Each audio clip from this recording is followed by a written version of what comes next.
Hello and welcome to Cutting to the Ball in the Post-Truth Apocalypse. I'm Ben. As always, I'm hanging out with Mike. Hello. Claire. Hey. And Pete.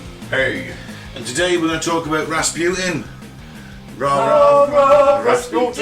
Lover of the... what is he? Russian Queen. Oh, But technically he wasn't Russia's lover of the Russian Queen, that was a rumour. oh, I was going for the wrong... But he definitely Russia's greatest love machine and hung like a fucking donkey apparently, so... But he had STIs to the hilt. Probably, yeah. Wasn't shy of putting it about. But before we talk about Rasputin, we'd like to thank some new and returning listeners, so I'll read out a few. Grodno in Belarus, there's one in Sweden, but I can't pronounce that. Jönköping, I don't know. Frankfurt am Main in Germany, Hoogerheide in the Netherlands, Batara Muller in Sri Lanka, Kudus in Indonesia, Wolverhampton, the United Kingdom, Leeds, United Kingdom, Hutchinson in Kansas, Gardena in California, where's that? Surbiton in the United Kingdom, Grab in Poland, Palembang in Indonesia, Chiswick in the United Kingdom, Boardman, Oregon, Lapanau in Poland, Gdansk in Poland, Bengaluru in India, Atlanta, Georgia, Madrid, Spain, Ashburn, Virginia, and Guadalajara, Spain. That rounds off the top few there. Fantastic. Thanks for listening. Yeah, thank you. Welcome back, anybody else that's come back. Absolutely. So let's talk about Rasputin. I think one of my favourite historical characters. Funny looking guy though. Intense looking guy. Have you seen the picture of him with the sunglasses and the cigarette in his mouth walking down the street? Looks cool as No, fuck. I don't think so, no. We're looking at a picture here and he sort of looks like a bearded woman. A little bit. Bearded lady. Sort of, yeah. He's got long hair in it. It's quite shiny, it looks. Say greasy. And the dress Yeah. that he's wearing, it looks like a dress. It's a monk's cassock, innit? He didn't wash Oh, much, from did he? his monkey years. He was technically never a monk, he just went to the monastery a lot.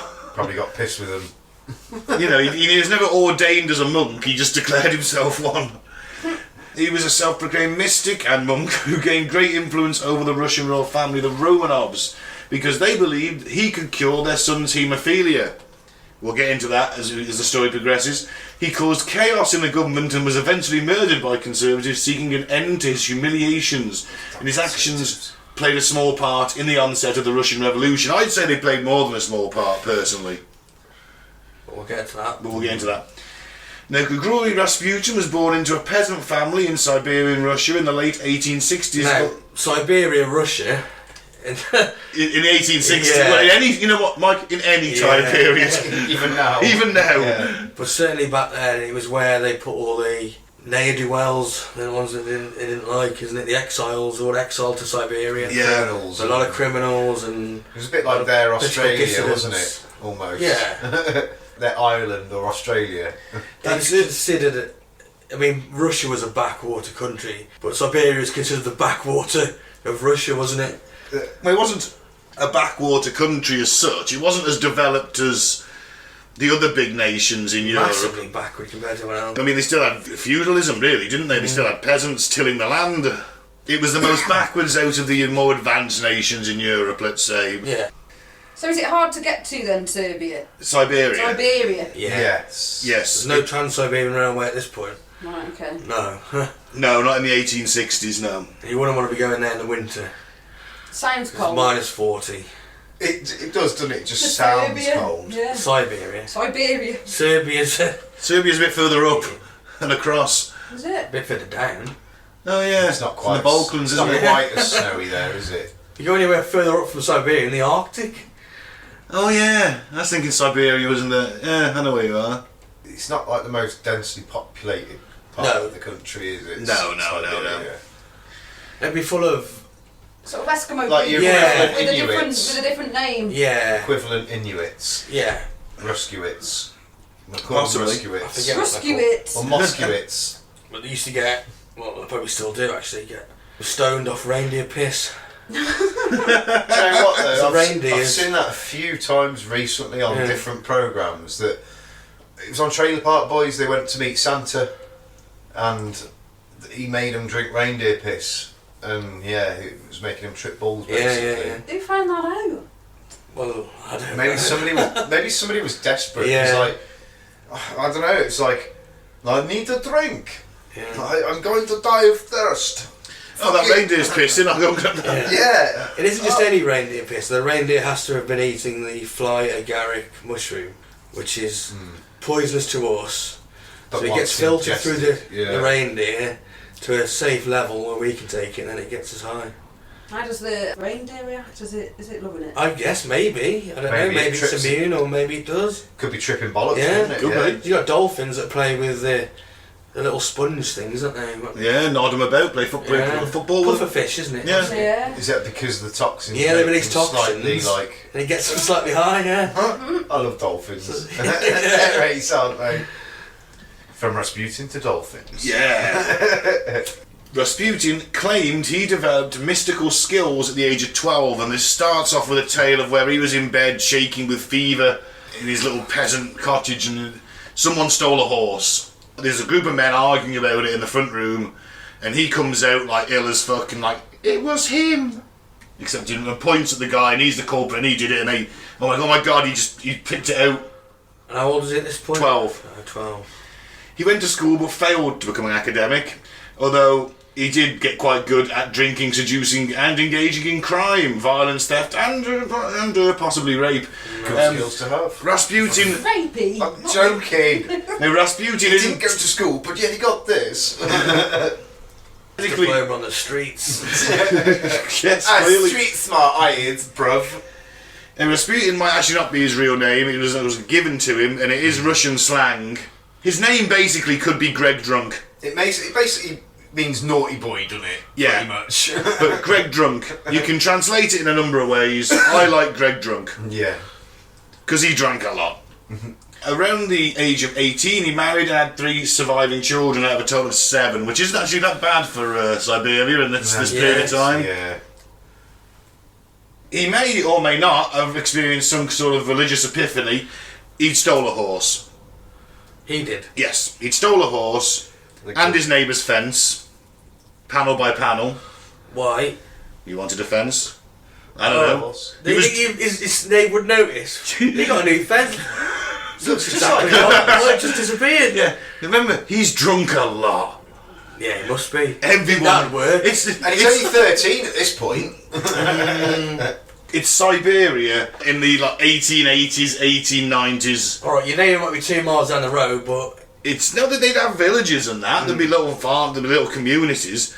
But he was stealing this fence and a horse, and he basically said, right, you know what? Instead of exiling me, which is what they'd usually do in this scenario. Well, where did they exile him? Another bit of Siberia. A shitter bit of Siberia. Over the Ural Mountains. He's like, look, I'll go to the monastery and I'll do a penance. And it was no small thing. It was like 150 miles away. And he walked there. Cool. He spent time with them. He found out that the monks there were a bit promiscuous. They liked to fuck. Not only women and each other. Right. Yeah. So we got along quite well then. He wasn't that much into the homosexuality at the time. But he changed as he got older. He didn't indulge in it, but he just didn't give a shit about it. So yes, that's when he got the monk thing, and he was took under. He had a bishop take him under his wing, who saw potential in him because of his piercing eyes, his demeanour, the way he mentored him. That's not all he did. Yeah. The masochistic religious extremists are called the Klisti, and they're a set of Russian Orthodox people who think that you'd spend a couple of hours shouting, screaming, whipping yourself, whipping each other's, and then after that, you don't have sex. So you sort of repent and then sin again? Yeah. Straight away? Yeah, he had this belief that you could get rid of sin by committing sin. Of a Right. sexual nature. Yeah. Now, straight off the bat, that's a bit oxymoronic, isn't it? So I've cleared the one sin, gonna commit another. How can you stop sin by committing sin? It's like you got to spend money to make money. Well, I thought priests and nuns didn't do Sin. that. Well, no, didn't. They weren't not to have sex because they're meant to be. It depends on which Yeah. it depends which. This is Russian type of Orthodox. woman. I'm not sure about them. To be fair, probably. Well, You're married to God, aren't you? You know. I imagine there is a lot that are that way, but there are some. They're certainly that not meant to visit aren't. prostitutes every night. No. That's what he did. But he's not a monk, remember? That's how he got away with it. Yeah. It's under essentially. the monk's wing. That's it. I like your life, but I don't quite like all of your rules, so I'll hang out with you, but don't ordain me, please. That's basically what happened. Now, Siberia had a strong tradition of extreme mysticism which Grigori fell straight into, and Rasputin had a vision, again, maybe, possibly just drunk, or drinking reindeer piss, who can say. He left the monastery and began to travel around Eastern Europe, working as a mystic who claimed prophecy and healing while living off the donations before returning to Siberia. That Oh, he's bit- back, is he? In his village. He used to go on pilgrimages for like 2 or 3 years. He wouldn't wash, he wouldn't change his clothes for 3 years, he wouldn't touch any part of his body. I know. Apart grim, from with innit? a woman's vagina. No, this is when he was on. Yeah, when he was like he wanted to vote when he was younger. Yeah. He wouldn't eat and he would be close to death, wouldn't he, when Yeah. he finished these pilgrimages? It's a bit nuts, let's face it. He wasn't all there. No, I like to think he's like fighting demons on those pilgrimages. Yeah. You know. In his head. That's what happens when you drink reindeer piss. Yeah. Around 1903, Rasputin arrived in St. Petersburg near a Russian court that was deeply interested in the esoteric and the occult. And Rasputin combined a dirty, scruffy appearance with piercing eyes and evident charisma, and who proclaimed himself a wandering mystic, was introduced to court by members of the church and aristocracy who were looking for holy men of common stock who would appeal to the court and would thus boost their own importance. Rasputin was introduced to a party at a palace by the Crow sisters, who were Montenegrin aristocracy but had married into the Russian royal family, and they were well into the occult and the mysticism, and they introduced this guy. And he goes down a storm because he's just wandering around and he's got all these aristocrats there, and it's like he sits there, he puts his feet on the table, drinks his wine, he starts giving the aristocratic ladies like names like Big Bum and Sexy Woman. He's like, hey, sexy woman, bring me a wine. He's taking the piss out the blokes with big britches, big nose. Hey, fella, you know, these people have never been spoken to like this. They think it's fucking brilliant. They think this guy's a comedy genius, as well as a who's this peasant that's coming with his rustic peasant charm. And he's doing shit about Little scamp. and he is doing the occult stuff. He's telling everyone when their birthday is. That's his trick at this party. Playing them like fiddles. Right. That's his trick. Now we could have found all that out Yeah. in advance, or we could say he is a mystic. But they love that. Remember, this is 1903. Yeah, it's not hard to find out. They're well into the occult. So this guy's been produced as a mystic, and all of a sudden he's never met him. I mean, that's his trick, and it's no different than any other magic trick. They see him as a curiosity, don't they? Exactly. And he gets introduced to the Tsar. And Nicholas II and his wife Alexandra, the Tsarina, were both heavily involved in the occult revival. They actually had a spiritual advisor who was a French guy. He got made a doctor. He claimed to be a doctor, right? Yeah. Turned out that he lied all the way through, and the Tsar just went, signed a bit of paper, just a doctor, you're a doctor now, and they all had to call him doctor. That's a mail order fucking doctorate.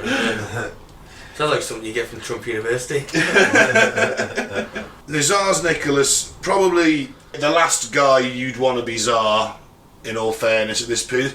It's a dodgy period in Russian time because there's a lot of poverty and the aristocracy are living it up. You know, Marx has been writing about communism in 1898. Those ideas were spread around a little bit. They're starting to fan a few flames. No, not massive flames, little embers at the moment of revolution. And Tsar Nicholas believes he is ordained by God to rule. He is an autocrat in the sense of the word that all his ancestors for the last 400 years have been. That's how long the Romanovs have been in charge of Russia. 400 years at this point. But he didn't want to be Tsar, really. Deep down, I don't think he did. I mean, when he was a kid, his grandfather was killed by someone throwing a hand grenade into his carriage. Landed on his stomach, didn't kill him outright. So he's dragged back to the fucking palace. He's got a leg hanging off, his guts are out, and they drag young Nicholas into the room and go, this is what it means to be Tsar. This is what could happen to you one day in the job. What? That obviously left a severe mental scar, but he tried. He made a lot of bad decisions, possibly because of Rasputin, who influenced his wife, and Nicholas, for all his faults, loved his wife and daughters and son. There's 4 daughters and a son. In this scenario, though, only the son can take the throne, not the daughters. Okay. So this was what made looking after little Alexei all the more important, because He was the son. He's the son. He's the heir. And he's not a very well son. he's not a very well son, because he's picked up on his mother's. Well, they're both of these people, Nicholas and Alexandra, are related to Queen Victoria. Yep. Alexandra more closely than Nicholas, although if you do a bit of a Google and look at King George V and Nicholas They look II, the same. they are identical. Yeah. They could be fucking brothers. And the Kaiser as well. And the Kaiser, he was a nephew or something Yeah, like that. they're So all related. All the monarchies of Europe at this point They're all inbred. are related, because they're all just. Hundreds of years of inbreeding. Well, Well, they'd you only don't- not even marry that, another mate. prince You or don't- whatever, yeah. so that was it. There was only a certain selection, wasn't there? Yeah, So that DNA chain didn't get stretched very far at Well, all. Look at it, it does go back hundreds of years, you're absolutely right. But in this period, it becomes even more advanced, because Queen Victoria had about 12 kids, and they all had to be married off. Where did they get married off to? All the royal houses of Europe. Which, Who've been into breeding. who've been into breeding for Centuries. hundreds of years, but now all of a sudden everyone's picking out the same, everyone's fishing out the same pool, because everyone's related to Queen Victoria all of a sudden. Yeah. And these people thought they were better than us. That must make me laugh. And they were physically inferior, most of them, because of inbreeding. And Curse. mentally inferior. And well, certainly the Habsburgs. Yeah. Who's the one that they found in the parking lot? Oh, that was Richard the Third. Which the third? That's, You know what I mean? You have the odd person, yeah, you have the odd. severe deformities. he was Yeah. deformed, he had and deformities. that There you kind go. of thing stems from interbreeding, Yeah, doesn't yeah, it? yeah. So yeah, it's been prevalent all throughout history, really. Yeah, we check our inbreeding episode. Indeed. We did an episode on it. Did you? We did, yeah. Alexei, the son, Prince Alexei, and heir to the throne, has picked up his mother's and his grandmother's curse, haemophilia. Haemophilia being, if you start bleeding, it's very, very difficult for you to stop. Blood, find it difficult to clot. Mm-hmm. Your blood doesn't clot at the same rate as everyone else's. It clots a lot Even a slower. severe bruise. Can potentially kill you. Yeah, because you get severe internal bleeding, it won't clot. Now this was kept an absolute secret, because they're thinking, well, people aren't exactly happy with us anyway. We have to appear strong. So Alexei, as far as anyone's concerned, is a normal, healthy, robust, strong Russian boy who's going to become a great Tsar. Mm-hmm. It was so close to God, no one outside the immediate family knew. This was a complete secret. And Rasputin shows up in court, and it's because he's a healer. Alexei's had a little bruise, got a little knock. They call him. What you got to lose? The doctors are here, they're not doing anything, they're into the Bleeding occult. for about 3 days. I think. Yeah, they call Rasputin. But he turns up, does a little prayer, and says, don't the doctors bother him too much. Miraculously, the boy gets better. It's not the first time it happens a few times. He stops Alexei's bleeding. At one point, he's not even in the room. He's in Siberia. He does it by telegram. What? Basically, he gets a telegram, I'll come back. You need to get back here as quick as possible. Alexei's bleeding, his condition. He's gravely ill, we think he's going to die. And he just sends a telegram saying, alright, I've prayed for him, don't worry about it, it'll be fine. And the boy gets better. Now, these two Just things... a coincidence, though, isn't it? There's Yeah, I think it is. There's two things to this. There's, number one, in the case of where he told the doctors to leave the boy alone, aspirin's just been invented at this point. And they were giving it out like candy. Everything was wrong with aspirin. It was a wonder drug. But that thins the blood. Yeah. Exactly, that thins the blood. That's making the problem worse. So that's Yeah. So if he says, tell the doctors to leave the boy alone, they stop pumping him full of aspirin, all of a sudden he's got a chance of actually clotting. Yeah. Second, there's a more sadistic possibility that he had someone on the inside, maybe a nurse, giving something to the boy to make him ill, and then knocking it off an hour or so before Rasputin's due to arrive. And Rasputin comes over and says a few prayers, the boy starts looking better because the time's progressed. Oh, that's a bit evil. It is a little bit evil, but it's a possibility. Or it could just be a coincidence. I mean, it's going to clot at some point. Yeah. Or he could have genuinely been some kind of psychic healer.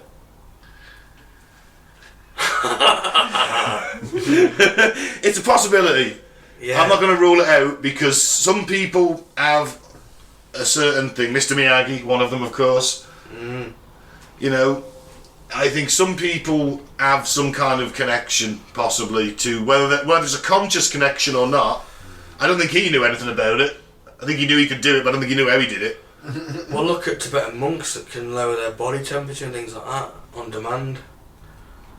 And their superhuman strength. And the way they can almost fly, the way they can move and jump off the floor and that, like they could be lying on the floor flat and then be 8 foot, yogic flying. 8 foot up. They've taken years to do that. It was intense physical training and mental conditioning. Rasputin is drunk off his fucking ass most of the time. Yeah. Yeah. Or he's got his dick in a prostitute. But you've got drugs like, what's this new drug now that they reckon opens your mind? What's it? Acid. Well, it's one of DMT? DMT. So you've got DMT, which, like, apparently, I've never done it, but it's one of these things that opens your mind and can just make you spiritual because it opens up part of your mind that you never knew. Well, according to Alex Was Jones, there he gets kind attacked of by thing. demonic clockwork elves. Did Alex Jones say that? That's what he says. Well, you know what? He is the very paragon of journalistic integrity, Alex Jones. If he says you get attacked by demonic clockwork elves, I'm with him. Maybe he had it and just had a really bad trip. There could be some truth in that side of things. Like if he was known to have hallucinogenics, or who knows whether he had some form of DMT, which could have opened his. I reckon he definitely had a reindeer piss, which is DMT. Yeah. So. Same thing there. So there you go. So maybe without even realising. Because I've looked into psychic surgery before now, and what they believe sounds like what he's doing almost. Like I suppose if you're going to compare the two, you're right. Yeah, He can actually heal them just because he knows the body, he's seen the body. He can send his healing powers like that, even across seas. Now you're sending healing powers. That's going a bit too far. No, that's what he's supposed to be doing. Yeah. You know what I mean? So you never know. You never know. He's not around to ask, is he? Let's face it. That's true. That is true. But this gets him basically onto a private level on a weekly basis. It starts off as once a week. With the Romanov family, with the ruling family. He was known as our friend or Gregory. He's the bestie. He's their bestie. He's bringing drugs for the Tsar. They're getting high together. They're drinking piss together, man. You know, he can make the Tsarina's debilitating migraines go away, and part of that is probably because she had complete faith in him that he would save little Alexei, so that's the stress of hers. I suppose the placebo effect almost. Yeah. From her point of view, she's got one job in this family, and that's to pump out an heir, preferably another. She's got 4 daughters and a boy. That nothing can happen to that boy. He has to stay alive, otherwise you've failed, not only as a Tsarina, but as a mother in that scenario, in her mind. The Empire's failed. And the Empire's failed. You've let down the entire country. Damn you and your womb, only giving women. In the next few years, Rasputin lived something of a double life, acting as a humble peasant while around the immediate royal family, but outside living a debauched lifestyle, humiliating and seducing noble women, as well as drinking heavily and consorting with prostitutes. A lot of prostitutes. He would take them to a bathhouse. Yeah. Right? Never got in the bath, by the way. Let's just point that out. Rasputin did not fucking bathe unless he really, really had to. And he would, whip them and say, your sin, it's this, you've got to cleanse yourself of sin. So he'd whip them for a bit, then fuck them, and then he'd just sort of throw them a few coins and leave. He had this minor little cult start up about him where people thought he was the second coming of Christ. He had this one noble woman living in his apartments, which are quite well to do. Someone walked in and she's got his hand round his fucking massive erect dick, screaming, "You are Christ, you are Christ." And he's like, "Shut up, bitch."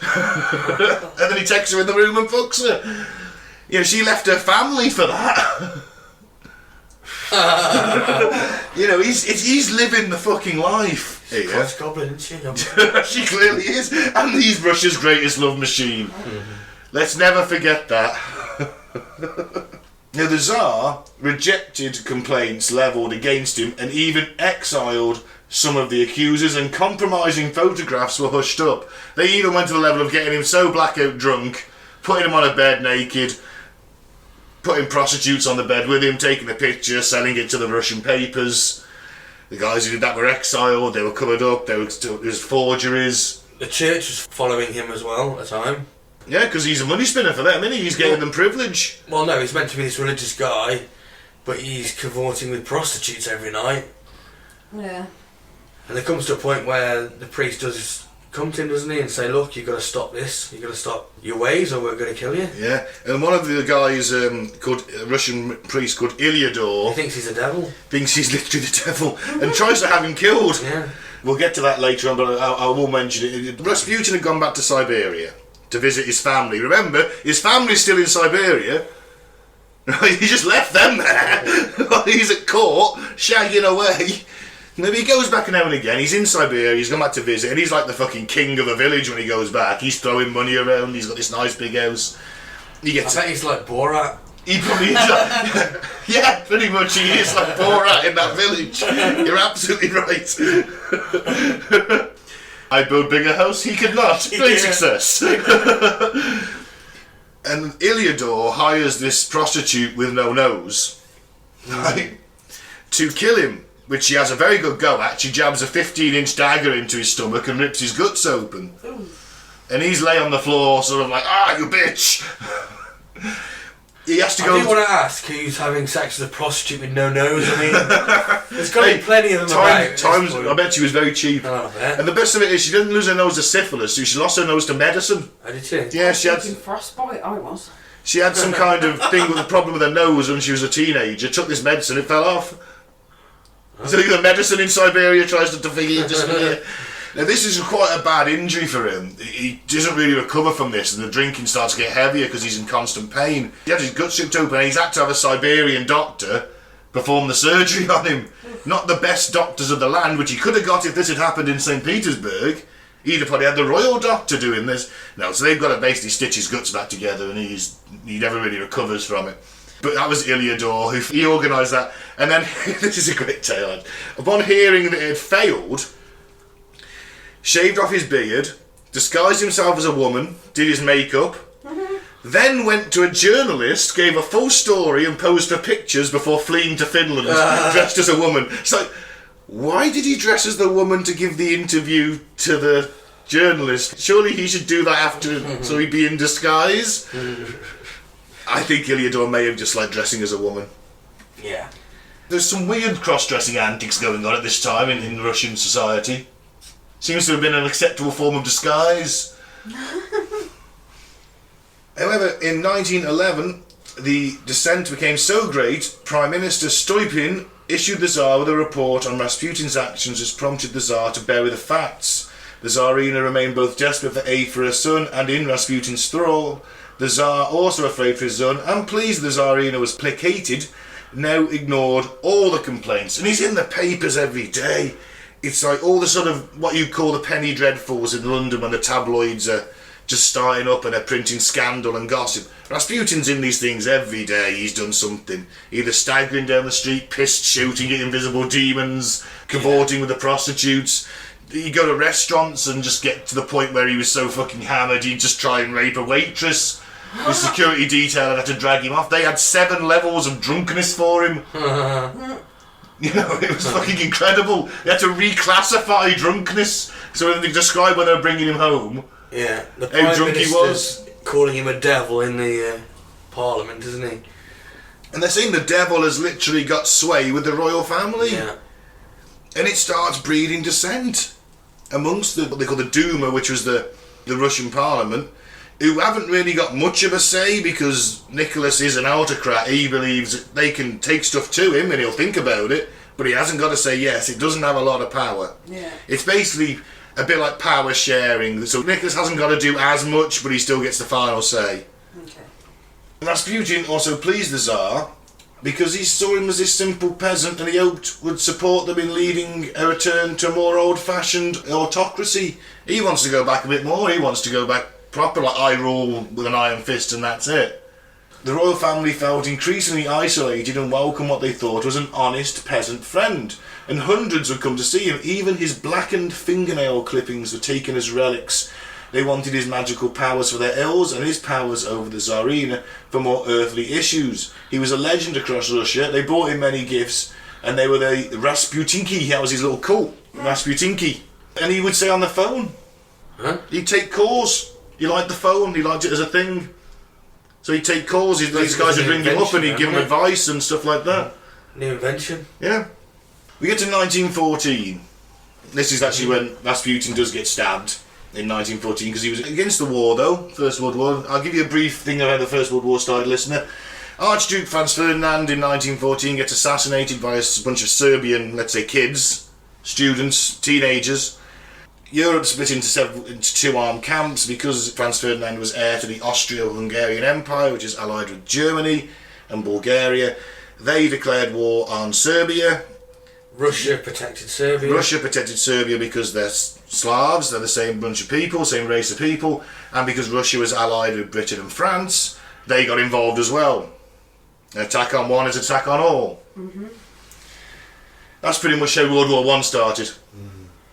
Rasputin was against the war because he knew, basically, that it wasn't the aristocracy that would suffer, it's the people, and it's the peasants that suffer in a war. Now, Russia does have the largest army in the world at this point, but it needs equipment and it's a bit outdated.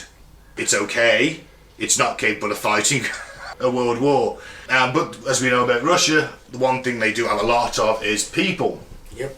And they're not afraid to throw a few more thousand bodies into the meat grinder. A few more million. By the end of the first year of the First World War, Russia's lost 1.5 million soldiers. Oof. It would take the Brits till 1917 to get to that, to 1 million. And they were doing terribly. I mean, they were so naive. At one point, the Russians went into the attack with searchlights behind them. Wow. There's a night attack. Oh, we're going to see if it's night. We'll put searchlights behind the men. Fucking hell, lit them up. It'll dazzle the Germans. Well, yeah, it will, but it'll also make your guys perfect targets. That's what I mean, lit your target, going mental. It's only so bad. Nicholas goes, right, I'm going to go and take control of the army. For whatever reason, he thought that was a good idea. Right, bearing in mind he's probably had some education as a soldier, not as much as the guys in charge running the show who were doing shit, admittedly. But still he thinks, I'm going to go and take personal control of this, and when I win the war for Russia, then the people will love me again, because nothing brings a country closer than winning a war, and all my problems will be solved. Doesn't go well. Does not go well. In 1915, though, Rasputin is starting to have doubts personally because he thinks he's losing his abilities. I think probably because he was openly convinced the Tsar not to go to war. There were several attempts on Rasputin's life. That's the main one where he was stabbed. Soldiers with swords also tried, and they failed until 1916, when supporters of the autocracy, including a prince, a grand duke, and a member of the Duma, joined forces to kill the mystic and save the government from any further embarrassment and stop calls to replace the Tsar. So the principal assassins of Rasputin were Prince Felix Uspanov, bit of a sexual deviant in his own right. He was married to a very pretty Russian aristocratic lady. They used to swing. He was rumoured to be bi. He was a bit of a dandy, wasn't he? He was a bit of a dandy. That's and he's described. Also draft dodging at this point because there's no reason why he shouldn't be fighting. Prince Felix Yusupov, Grand Duke Dmitry Pavlovich, and Deputy of the Duma Vladimir Pushkevich. In a memoir written many years after this happened, Yusupov provides a riveting first-hand account of the protracted assassination of Rasputin at his estate in St. Petersburg. Rasputin's fucking nearly enough unkillable. Yeah. Having arranged to meet together for pastries and wine at his estate, Yusupov picked up Rasputin from his home and brought him to his palace. He'd made some rose-flavoured cakes, which are Rasputin's favourite. They had plenty of wine. It was all laced with cyanide. Oh, nice. Yeah, it was all laid out, wasn't it, for him? And it looked as if, like, they made it look as if other guests had been there and they're upstairs, and he said, oh, we'll bring them down in a minute. Just, you know... Sit and drink with me for a bit, because Yusupov and Rasputin had met once and hadn't really got on. So he was trying to dress it up as well, like, before we go to the party, we'll have a chat, we'll have a drink, and we'll bury the hatchet, and we'll become friends. Yeah. So, you know, eat and drink as much as you want, and I'll be in and out. I'm going to be in and out, but, you know, we'll talk. At first he doesn't touch it, does he? No. He just sits there for a while, and he gets bored and starts drinking and starts eating these cakes. Yeah, to justify eating in the cellar, which had been soundproofed for the occasion, his hidden co-conspirators played records in a closed-off room on the main floor to convince Rasputin that Yusupov's wife was hosting a small party. So there's ladies there too, so now you've definitely piqued his interest. Yeah. He offered Rasputin pastries, and soon Rasputin began gorging himself on cakes that had been laced with cyanide, chosen specifically because they were his favourite. So, and they put them like closest to him as well. You sit there, oh look at them cakes, they're your favourite, aren't they? Mm-hmm. One of Yusupov's co-conspirators, a doctor, had prepared each dose of cyanide very carefully to ensure that everyone was strong enough not to kill just one, but several men. Whoa. Yusupov began to panic as Rasputin appeared to consume enough cyanide to kill scores of men, and while he started to have some difficulty swallowing his wine, and Yusupov feigning concern, asking Rasputin if he was feeling ill, Rasputin said, "Yes, my head is heavy and I've a burning sensation in my stomach," before saying that more wine should be an adequate cure. You feeling ill yet? How you feeling? You look great. Using a noise upstairs as an opportunity to excuse himself, Yusupov left the cellar to confer with his co-conspirators, who were shocked that Rasputin had resisted the effects of the poison. Just imagine that conversation.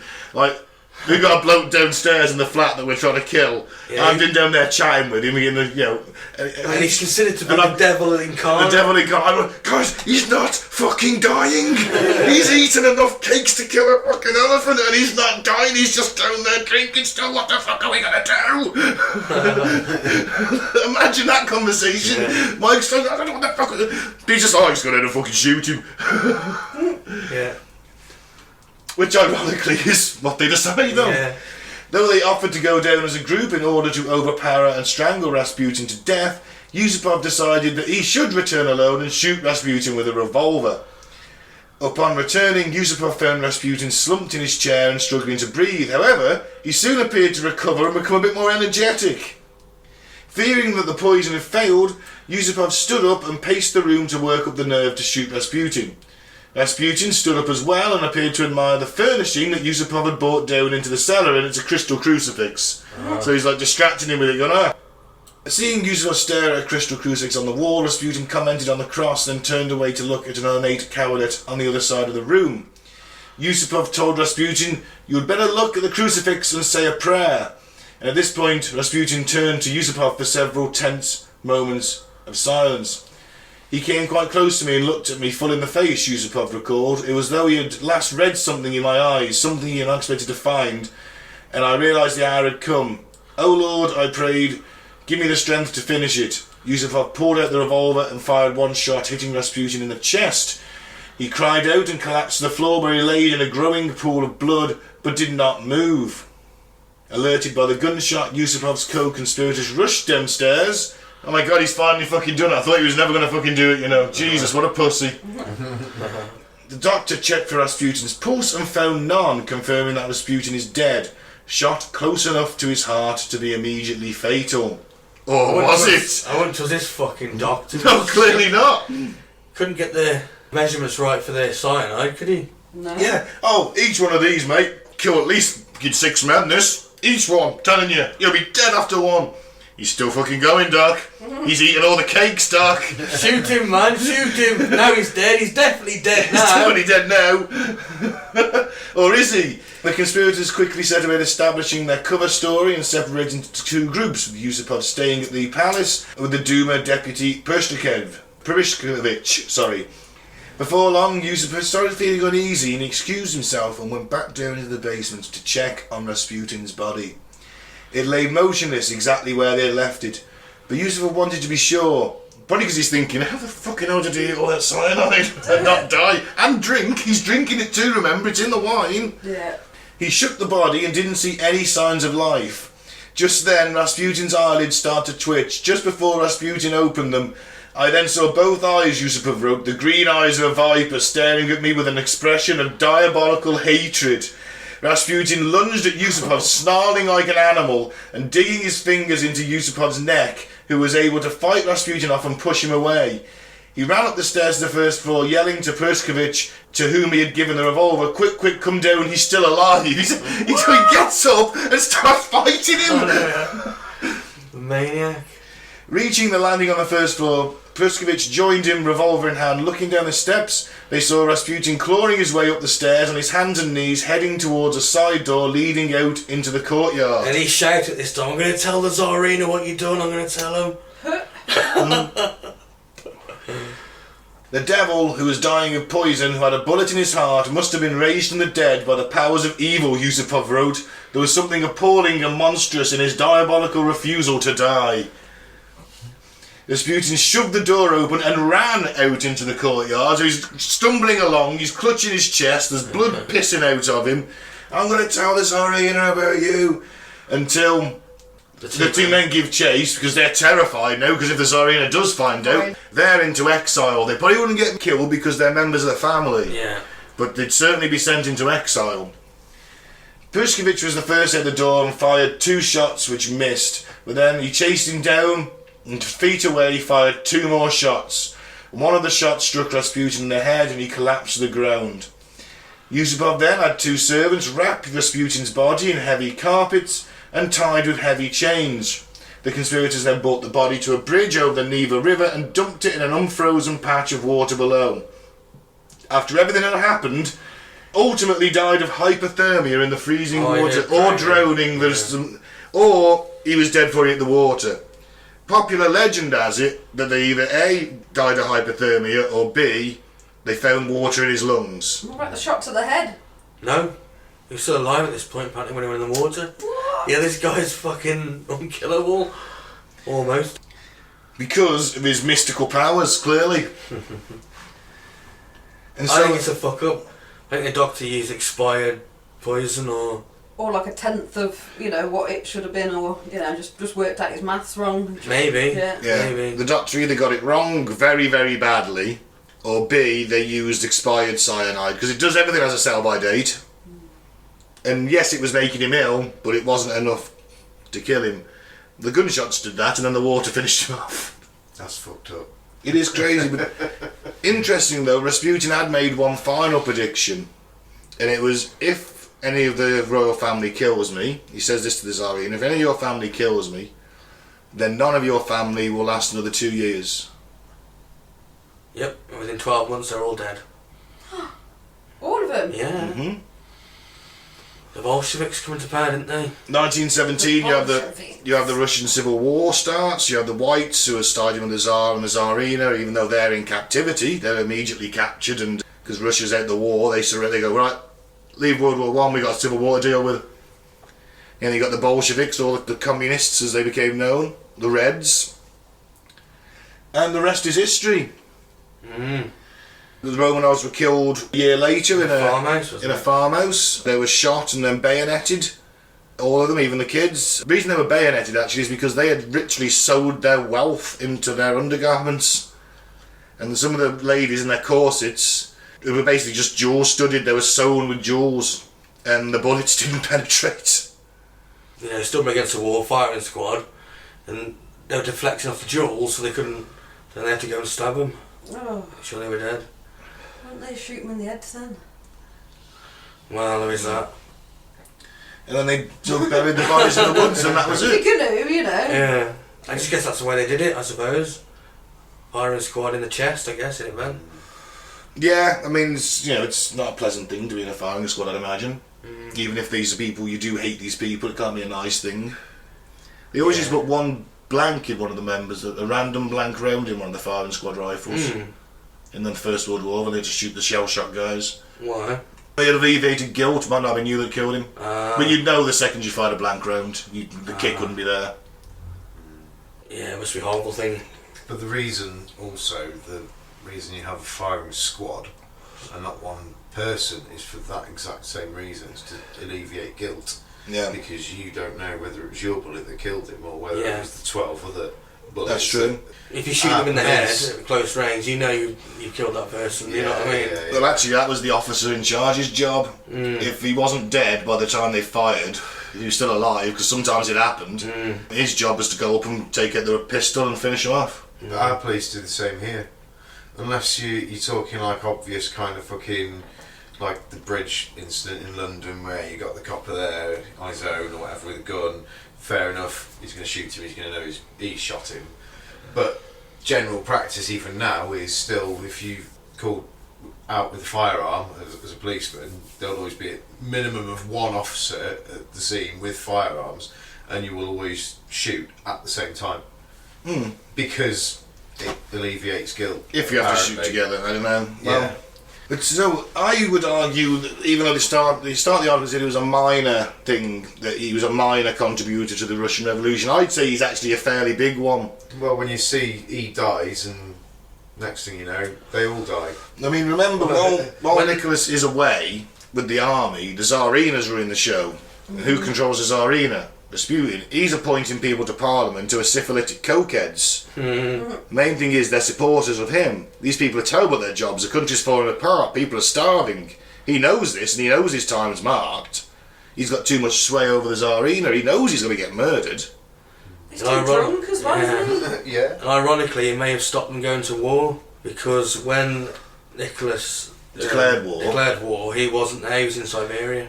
He was recovering from the wound he got, the no-nose prostitute. Now, he might have been able to talk him out of it, because he was so dead against it.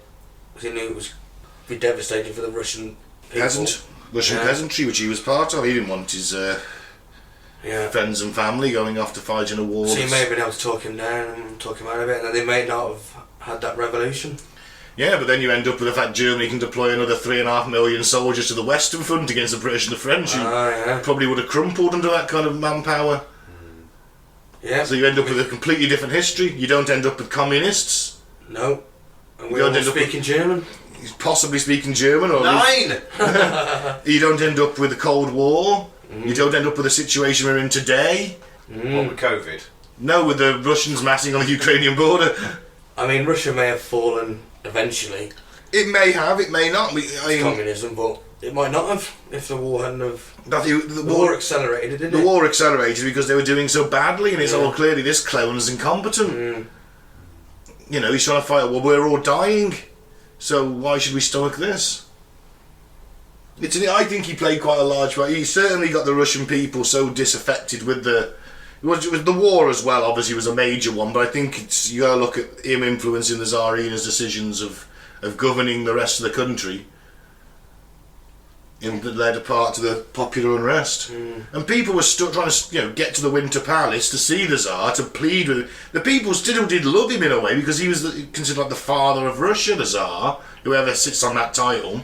Well, if you're appointed by God in your religious country, that's it. You're going against God's will. Thousands marched on the Winter Palace to ask for bread. As a peaceful crowd, and they were opened fire upon by the royal guards. The Tsar was just terrified. Oh my God, they're coming to storm the palace. What are they going to do? But if he was there, he may have stopped that. Yeah, that's it. It's an interesting what-if of history, but I like the tale. I'm a bit of a Rasputin fanboy, in a way. Not all of his traits, obviously, but... I think he was a deeply troubled man. Never really know anything about him until we discussed this, really. Well, you've got to say one thing, though. From Siberian peasant monk to royal confidant and advisor in 10 years. Yeah. Puts Littlefinger to shame. I wonder whether J.R.R. Tolkien took Lord of the Rings from this scenario. There's a few things that just reminded me of Lord of the Rings, and he was like the Wormtongue. Yeah, that's you can see what you can. Yeah. And there's just a few things, I can't remember what they were now, but there's a few times I thought, it's like Lord of the Rings. I can't think what the other reference was now. Bit more of an adult Lord of the Rings. Four of the Rings. Yeah. 4 of the Rings. His death is always. I remember watching a thing about it on the History Channel many years ago that got me interested in this, and it's how unkillable is this guy? You've poisoned him. You've shot him. You shot him again. He's like Tupac. He's like 50 Cent. He's been shot fucking 9 times or 7 times. Got a bullet lodged in his joint. Rasputin's just he got gutted by a prostitute as well. People have tried to kill him, and he knows his number's up. He knows he's going to get murdered. It's like he saw it, didn't he? Well, it's just he knew how unpopular he was as well. Yeah. You know, the Doomers going to the Tsarina going, look, we need to feed the people, and he's going, yeah, you do, but you know, I need to feed my cock. I need to feed my cock too. I'll get some of my people in and be fine. I get me mate. I met him at the place where I was getting stitched up. He's got syphilis, advanced stage syphilis, and he's a massive cokehead. But he'll be fine. He'll do it. He's head of the Department of Justice, effectively. Yeah. I think he was really charismatic. He's got to have been really charismatic. Yeah. But I think he's super selfish. You know, it's clearly for personal gain, isn't it? Yeah. You know. Yeah. His motive. And let's face it. Yeah, the whole thing about trying to conquer sin by committing sin. Mm-hmm. You can't stop sin by committing it, can you? No. It's insane. Like I say, there was a lot of wine and vodka. I'm not going to murder people. Yeah. I'm just going to kill Ben and everyone in this room. You know what I mean? There was a lot of fermented He got potatoes. about a bit. He had a bit of fun. I'm didn't going to he, stop then? myself murdering by murdering. You understand? But you get it? No! You soon will. Hatchet to the back. Speculate to accumulate. So, that's the story of Rasputin, Russia's greatest love machine. What happened to his family then? They're still in Siberia. What happened to the little kid with the haemophilia? Shot. Murdered. Oh dear. Same time as his parents, Yeah. There was a bit of a conspiracy that the 2 kids survived. Because at first they only found a grave with 9 bodies in. Okay. Like 2 missing. One was a daughter, they're not sure which one. And Anastasia. One was a little boy. Yeah, and then later on they found another grave with the 2 kids in.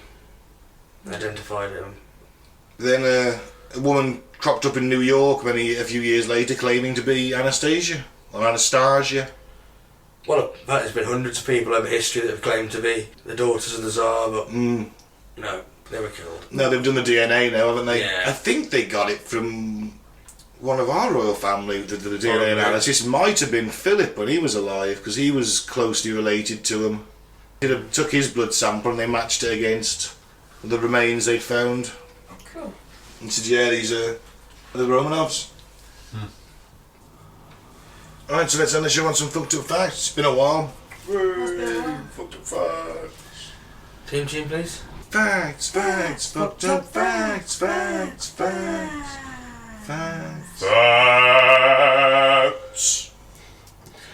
In 1956, Harper Lee's friends gave her a full year's salary as a Christmas gift. Oh, that's nice. Why's no one ever done that for me?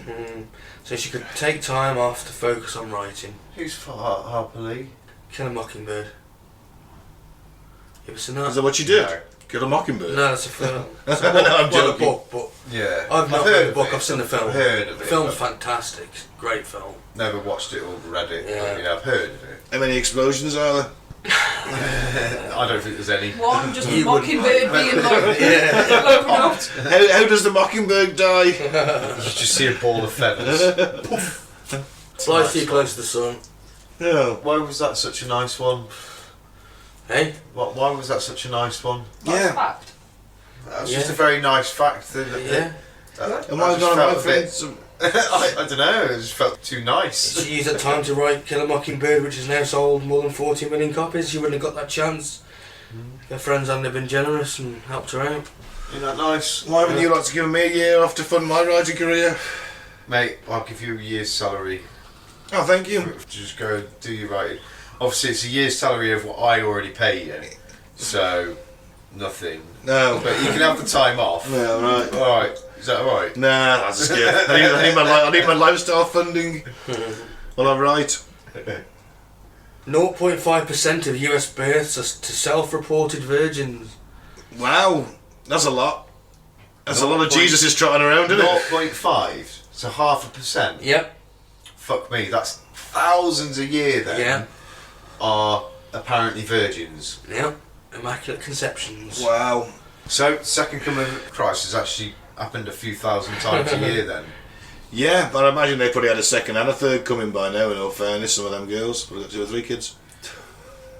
All virgin I births. just don't understand how they'd ever get through a pregnancy not knowing that they're pregnant. And, you know, because some women do that as well, don't they? I knew.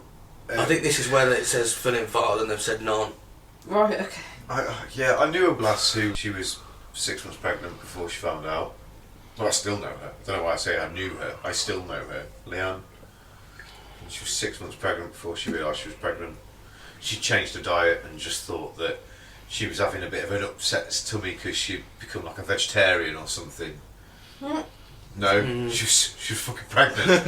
Yeah. I'm sure in a story where some girl gave birth in Safeway or something. On the toilet. Yeah, she didn't even realise she was pregnant. Yeah. Happens, doesn't it? Yeah. I imagine it's quite a bit of a shock for most women, though, isn't it? I've heard it described as not a fun experience. But that's not actually what these girls Well, Claire, you're say, more though, qualified is than anybody to talk about it in this room. Oh yeah, you know, what if it's like the biggest shit you've ever taken. Is that how you describe giving birth? Yeah. Didn't a woman give birth in the toilet while she was there or something? No, she was crowning, yeah, they had to rush her off. She nearly gave birth in the toilet. Weirdo crowning is always the same as having a shit as well, isn't it? I got told to let the says to chuck a donkey. Do you know which town has the highest murder rate of any? Where? Which town has the highest murder Where? rate? In which country? Yeah, which country? Okay, it's in America. Okay. Washington. Which town? Yeah. Which town? Yeah. Is it a town with likely no? Possibly, if you watch this programme. It's a fictional town. Erie. No. Ah. Gotham. No. Yeah, Gotham's a lot of people getting murdered in Gotham. It's not, it's a city. Oh, yeah, you're right. Think of a sweet old grandma. Kansas. Oh, it's Oz. No. I'm trying to think of towns. Cabot Cove in Maine. Oh yeah, I know that. Murder She Wrote. Yeah, well done. Oh, shit. Right, Right. yes. Oh, much like Midsummer Murders in the UK. Where you must have seen Midsummer Murders. Yeah. I do like a bit of that, actually. I think in the UK it's EastEnders, it's Albert Square's got the most murders. I don't know, mate. Midsummer, someone dies every episode. I know somebody that had a cutout, a life-size cutout of what's her face from Murder, She Wrote. Murder, She Wrote. What's her name? Jessica Fletcher. Jessica Fletcher. And I can't think for the life of me who it is right now. And this was very recently I heard this. Wurzel. Yeah. Yeah. I want to know. Her brother-in-law had a life-size cutout Looking out the window. looking out the window of what's her name in it? It is Jessica Fletcher, isn't it? That's the name Yeah. of her. Well, that's not her actual name, is it? But that's the character's name. Look, we can Yeah. all agree that Miss Marple was a freeloading murdering bitch. Yeah. She turned up for some reason at a country mansion, right? Miss Marple, as Agatha Someone would Christie. die. Someone would die, and then she'd pass the buck on to somebody else. She's sort of like Rasputin. Modern day one got with murders going on. And she, all the while, she's freeloading off these fucking local gentry families, Yeah. getting her fucking meals and board for free, and then kills off somebody. Blames somebody else using her extensive detective work. Smells fishy to me. The technology for the Roomba was originally created for military robots clearing minefields. What's a Roomba? You know the little flat vacuum cleaners, they just Right, travel around the room okay. on their own? Okay. Yeah. Robo Hoover things. Yeah, that's a Roomba. Oh, right. They're not very good at detecting mines if they keep bumping into a wall, So they'll that run was- over a mine. So that was initially military technology. Yeah. Cool. As most things probably are. Yeah, yeah. Oh, I yeah. guess. A lot of things do, yeah, start from that. Is there any mice in your arse? Not right now. Why do you need one? Has yours escaped? Yours are dead from toxic fumes, mate. Yours are never alive. Chester got it at it first. Yeah. Apparently it was a 19th century Scottish way of replying to someone who was referring to themselves as we. What? So someone speaks to themselves as like in the... No, it's not the third person, is it? Plural, is it? Someone referring themselves as, so they call themselves we. Yeah. So we did this, and he's Yeah. like, oh, yeah. Is there any mice in your arse? That was the common reply. No, really? It must have been a common, No, must have been a common thing back then to refer to yourself as we. Has anybody used the phrase of being as cold as a witch's tit this week? Yeah, me. Yes. I have a few times. I've made a point of it. Bring it back. Yep, it's on its way. I just wait to hear it said back now. Yeah. If I say it a few more times at work in the morning when I get in, I'm hoping one day someone will come and say, "Oh yeah, cold as a witch's tit." I'll be a happy man if it happens. Has anyone done any actual research to find out if witches' tits are cold? Has anyone sucked on a witch's nips this week? Can't say Not I this have. week. Not this week. In the past, I reckon I may well have. I'm not sure whether I've ever sucked on a cold tit. Well, maybe they weren't a real I've been witch. cold when we've been outside. Nah. Next. According to addiction researchers, it is extremely difficult to get hamsters drunk. How the hell would you know that? What, is it extremely difficult to get them to drink it? You have to like dip them in it? Maybe. Or is it just the fact High that tolerance. they're little hard nuts and they're just like, Give it him a bring night, on the drop whiskey? it. Is it just up there like, you rely on the hamsters, they're like, "Are you drunk?" "I'm not fucking drunk." Do you think it "Who could, are you calling drunk? Do you want to fight?" it could be something to do with their metabolism? Because those little rodents, etc., have extremely fast metabolism, don't they? Yeah, maybe. So the foods, liquids get digested and pass through the body so quick, maybe it doesn't get a chance to get To into the keep it in his bloodstream. pouches, in his cheeks. Possibly that too. Do Or, they don't do that with liquid though, do they? They do that with food. so the moral of this story is never go out with a hamster and offer to pay. Yeah, man. They'll fleece you. Mm-hmm. Little bitches. In 1795, a French cavalry regiment won a battle against a Dutch naval fleet. Interesting. Anyone think how that may have happened? I'm picturing some blokes on horses sat on the top of a cliff, a bit like your Cliffs of Dover kind of thing, with some spears going, "I'll get you, you bastard!" throwing them at the boat, and it just so happens to pierce it after hours of them throwing spears at Alright, it. No. the fleet are in port and the cavalry swarms through the port and then they fight on the ships because they're all moored up. Very close. Ah, Well, I was thinking fire and arrows and. I preferred my image. Now it's 1795, we're talking cavalry and swords and muskets and flintlocks at this point. The Any fleet. bows? No, they weren't using bows at this point, no. Muskets, gunpowder, cannons, sharp. It's sharp, basically, 1795-ish. You're looking at that era. It's not far off anyway, No. is it? Mm. Only 20 years prior. The fleet had frozen in ice, so the Ah! cavalry just rode up and surrounded them. Hey! That's quite funny, really. Yeah. Who was that? The French? They actually won a battle.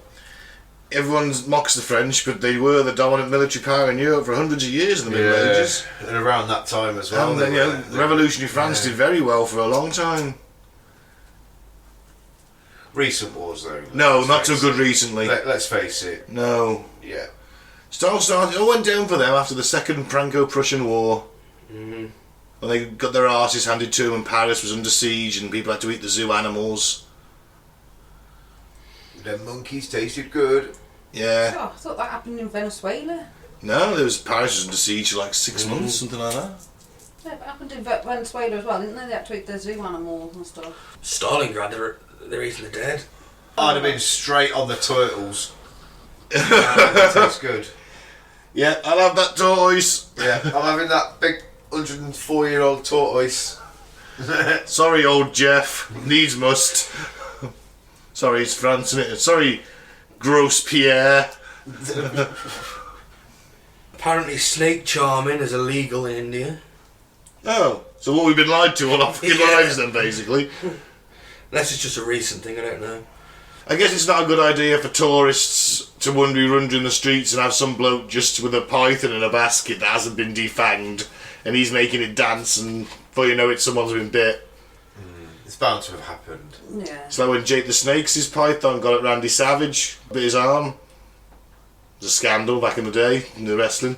I said WWE. It was WWF back then. When it was the proper... Yeah. Yeah. Lessons to be learned from mishandling snakes. Do you think that's why the WWF got all bitchy about the name? No, that... Oh, maybe, yeah. Yeah, maybe. There could have been something to do with that.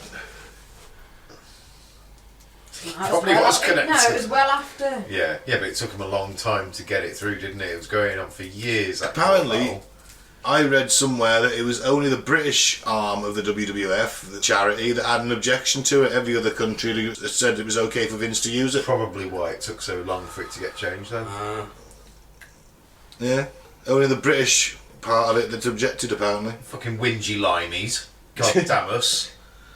They were saying that they weren't getting as much traffic because... People were... Yeah. Do you think it was brought about by the internet age? Do you think that's where it kind of came about? Because people would be searching WWF. No, it was because the charity was first and it had an exception. The British part of it had an exception to them using the name, which is kind of fair dinghams.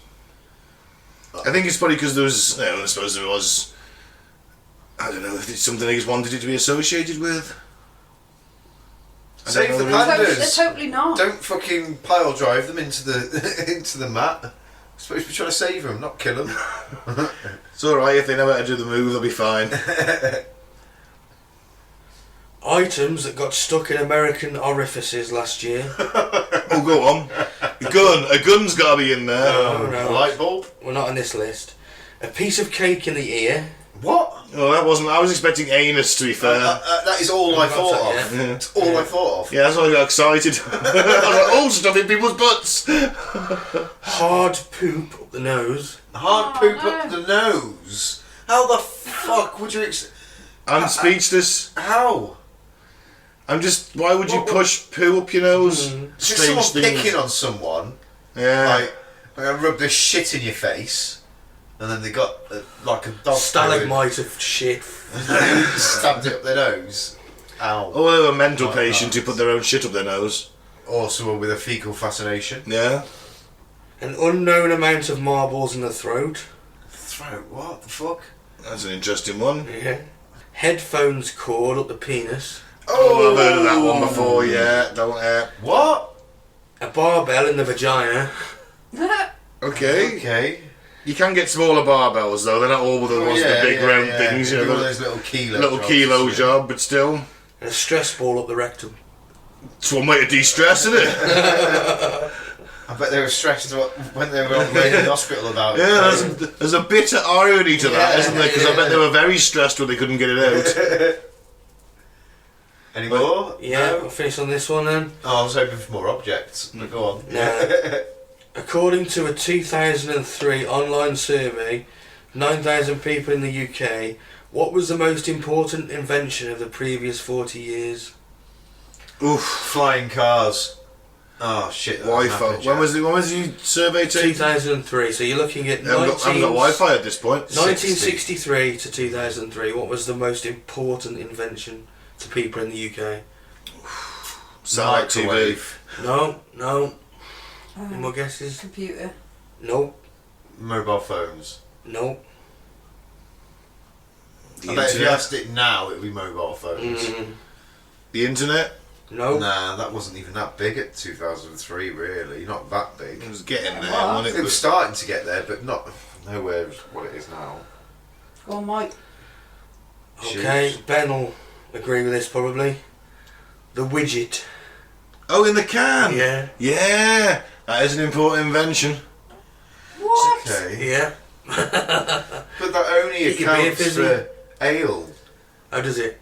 Yeah, Really? Guinness and ale, yeah. Yeah. Guinness and ale, that's all it accounts for. So Means you they get a just nice asked pour. a bunch of old men in pubs then, basically. I think that, yeah. All 9,000 of those were bar proppers, weren't they? The old men. When you were still smoking, in 2003, you were still smoking the pub, they were still busy. You know what? I think you're right there. I think it came in 2003. Seven. Oh, was it 7? 2007. Remember it like Ah. yesterday, mate. 2007? I thought it was 2004. No, 2007. 2007. March 2004, I think. No, 2007. I hated that. He's killed the pub trade. It was the same year I passed my driving licence. Like, you wouldn't be able to go into a shop with a fag anymore. No, because That became a law, I think maybe in 2003. No, that was well before then. Well You couldn't. before The that. town centre went smoke free fucking years before that. Yeah, but I'm on about when it becomes a law. isn't it? Yeah. I remember the ashtrays and on the top of the bins every fucking so many paces. See, I remember smoking through the town centre. Mm. can Yeah, remember I smoking just through the town about. centre, and I moved here in 2003. Well, I So don't know. I can remember being able to smoke actually in the town centre. I don't know. And then, but you couldn't smoke in the shops. No, you couldn't smoke in the shops. Either way. Then, I don't even think it was. I don't know. I remember when you used to go to the spa and if you had a fag in your hand, you just walk around with a fag in your hand. I remember seeing old roadies on the floor and fucking cigarette ends in the shop. Yeah, on the floor. Stamped flat. Pick him up. Oh, I'll save this for later. That's fucking crazy, isn't it? Still killed the pub trade though, the smoking ban. Oh, fuck I. Yeah. One quick last fact. The Roomba we mentioned earlier apparently was originally going to be called the Cyber Suck. That would have had a few customers that didn't want that to do what it did. Well, they That just was do the it name anyway. that the company wanted to call it. Before they Cyber hired Suck. marketing specialists, which changed it to Roomba. So, I like the cyber stuff. Yeah, Yeah. man. I think that Exactly what it says on the fucking tin. they would have sold. I reckon they'd have sold more. Twats. And on that note, on that shocking note, thank you for listening. I've been Ben. Don't drink the flavour aid, don't join a cult, and follow us on Facebook at Cutting the Bull in the Post-Truth Apocalypse. SoundCloud, you can listen to us there primarily, but we are on other stuff, Cutting the Bull in the PTA. YouTube is Apocalypse Bull. I've been Mike, thanks for listening. Peace out, may the force be with you. I've been Claire. Keep an open mind, but not so open that it dribbles out your ears. I've been Pete. Aim high, shoot low.